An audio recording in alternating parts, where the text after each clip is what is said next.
दोस्तों, ओनली भूत story in Hindi में आपका स्वागत है और मैं हूं आपका छोटा भाई आशीष कुमार। दोस्तों, आज मैं फिर आप लोगों के बीच एक नई और सच्ची कहानियां लेकर आया हूं, जिससे आप पूरा सुनेंगे तो बहुत ही मज़ा आने वाला है।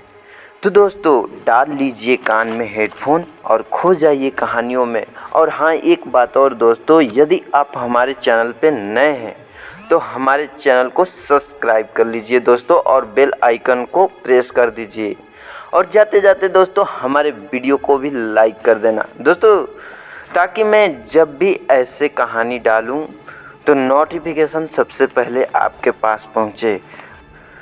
दोस्तों, यदि आप कोई सच्ची कहानी जानते हैं या अपनी कहानी मेरी ज़ुबानी शेयर करना चाहते हैं तो दोस्तों, नीचे डिस्क्रिप्शन में मेरा जीमेल आईडी का लिंक है, उसको क्लिक करके आप मेरे पास अपनी कहानी शेयर कर सकते हैं। दोस्तों, उस कहानी को मैं वीडियो के माध्यम से इस चैनल पे सारे दोस्तों के साथ शेयर करूँगा। तो भाइयों, अब चलते हैं कहानियों के तरफ। दोस्तों, यह कहानी है श्याम जी की, जो उनके साथ उन्हीं के गांव में नदी में घटा था। दोस्तों, मैं आपको ये भी बता दूं, श्याम जी हमारे फेसबुक फ्रेंड हैं, तो ये कहानी मेरे साथ शेयर किए हैं, जो कि मैं अपनी ज़ुबानी आप लोगों के साथ शेयर कर रहा हूँ। दोस्तों, श्याम जी बताते हैं, जब उनका उम्र 18 साल का था तब वह मछली पकड़ने के बहुत शौकीन हुआ करते थे। दोस्तों, अभी तो श्याम जी का उम्र 30 साल का हो चुका है और वो अपना अच्छी ज़िंदगी जी रहे हैं। लेकिन दोस्तों, श्याम जी जब 18 साल के थे तो कुछ ऐसा घटा हुआ था उनके साथ जो कभी जीवन में वो नहीं सोचे थे।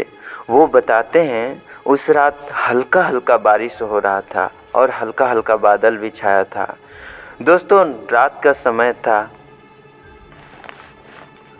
और नदी में बारिश की वजह से नदी में बाढ़ भी आ गया था। तो मैंने प्लान बनाया, यानी श्याम जी ने, दोस्तों श्याम जी बोलते हैं कि श्याम जी ने प्लान बनाए। श्याम जी आगे बताते हैं, मुझे उस दिन क्यों ऐसा लग रहा था कि शायद आज मछली कुछ ज़्यादा ही पकड़ लूँगा। दोस्तों, उनको रात में ऐसा लग रहा था कि इतना बारिश हो रहा है तो शायद मैं मछली पकड़ने चलूँ तो बहुत ज़्यादा पकड़ लूँ। इसलिए मैंने रात में अकेले मछली मारने का सोचा और खाना खाने के बाद निकल गया नदी के तरफ। दोस्तों, मैं नहीं जानता था कि उस रात मेरे लिए बहुत ही भयानक होगा। मेरा मौत वाला रात बन गया था दोस्तों, लेकिन बहुत किस्मत वाला हूँ ना जो मैं वहाँ से बच गया। दोस्तों, जब मैं रात को आधी रास्ते में गया तो मुझे कुछ अजीब सा माहौल महसूस हुआ, लेकिन अनदेखा कर दिया और चुपचाप आगे को बढ़ने लगा और घड़ी देखने लगा।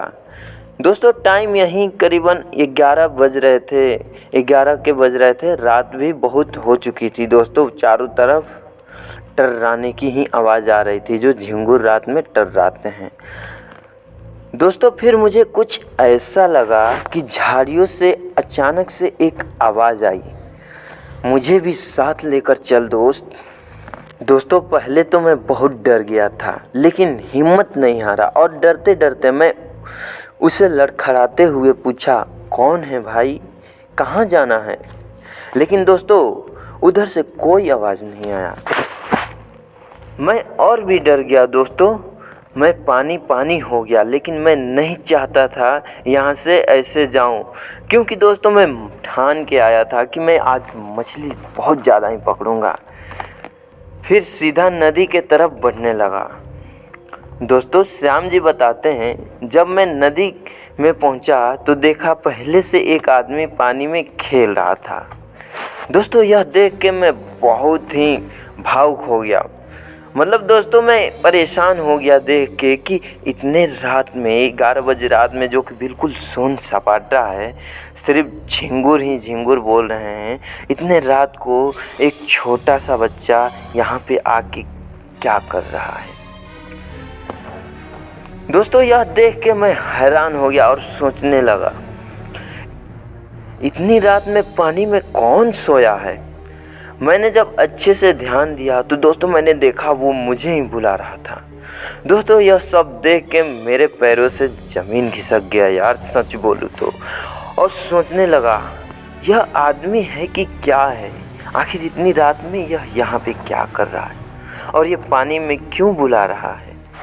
दोस्तों जब मैं उसके चेहरे पे टर्च मारा, दोस्तों मैं एक बात बता दूं कि उस टाइम में मैं टर्च भी लेके चला करता था। वैसे उतना मोबाइल तो बिल्कुल नया नया लॉन्च ही हुआ था, तो उस टाइम में ज़्यादा मोबाइल नहीं हुआ करते थे, तो टर्च ज़्यादातर रखते थे गांव के लोग। दोस्तों जब उसके चेहरे में टर्च मारा तो मैं बिल्कुल अधमरा हो गया। दोस्तों मैंने देखा उस आदमी का दोनों आँख ही नहीं था। यह देख के दोस्त मेरे आँख वहीं के वहीं रुक गए। मेरे हाथ से टर्च दोस्तों जैसे लगता था कि अब छूट के गिर जाएगा।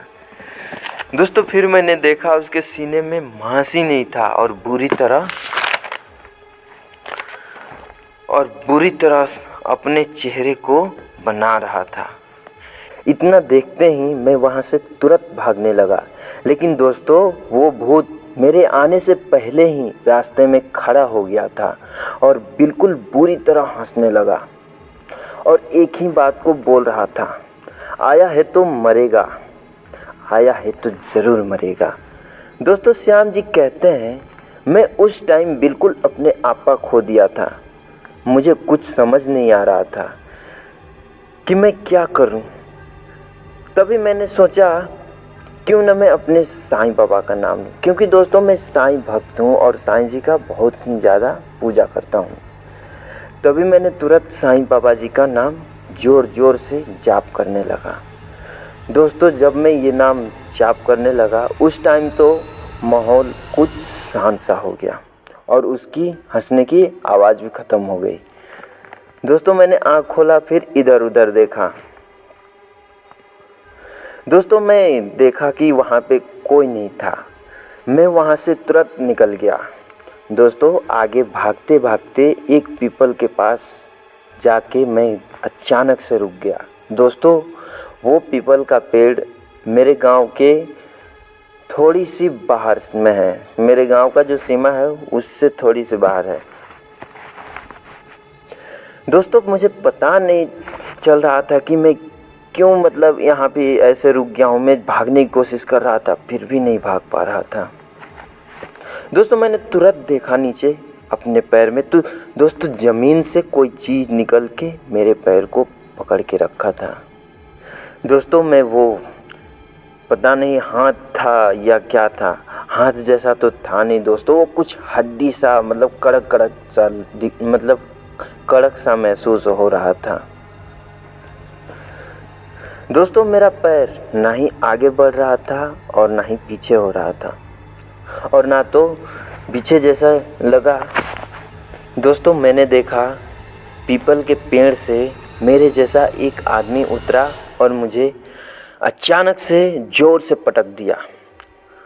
दोस्तों मैं ज़ोर से चिल्लाया लेकिन वहाँ पे कोई मेरे मदद के लिए नहीं था, क्योंकि दोस्तों वहाँ दूर दूर तक कोई इंसान की नामो निशान नहीं थे और रात के करीबन यही 12 के आसपास में हो रहे होंगे टाइम।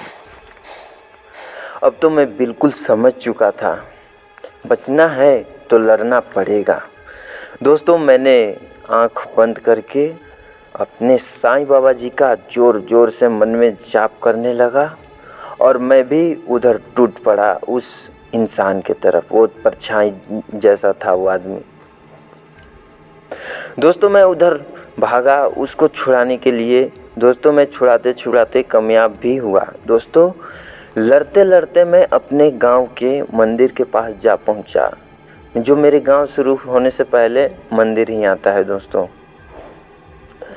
मंदिर के पास जाके पहुंचा दोस्तों, लेकिन मैं ये भी बता दूं मैं बिल्कुल होश में नहीं था। मेरे पूरे शरीर छिल चुके थे दोस्तों, पूरे खून से लथपथ थे। मेरा शर्ट भी फट गया था, पैंट भी फट चुका था और जो मछली मारने का सामान लिया था वो भी उधर ही गिर गया था। दोस्तों मेरी मम्मी बताती हैं मैं 1 महीना कोमा में चला गया था। जब मेरा बॉडी मिला था तो पूरे खून से लथपथ था। दोस्तों आज मैं बिल्कुल सही हूँ और मैं ऊपर वाले से विनती करता हूँ ऐसा किसी के साथ ना हो। तो दोस्तों यही है श्याम जी की कहानी और श्याम जी के साथ यही घटना घटी थी। तो दोस्तों आपको यह कहानी कैसा लगा आप कमेंट में ज़रूर बताइएगा। और यदि आप हमारे चैनल पे नए हैं तो दोस्तों हमारे चैनल को सब्सक्राइब कर लीजिएगा और हमारे वीडियो को लाइक भी कर दीजिएगा दोस्तों, और नोटिफिकेशन को ऑन भी कर दीजिएगा ताकि मैं जब भी ऐसे वीडियो डालूं तो दोस्तों आपको ये तुरंत वीडियो का नोटिफिकेशन मिले। तो दोस्तों मैं आप लोगों को मिलूँगा फिर एक नए वीडियो के साथ बहुत जल्द। जब तक आप भी एंजॉय कीजिए और भी कहानियाँ सुनिए। Bye bye.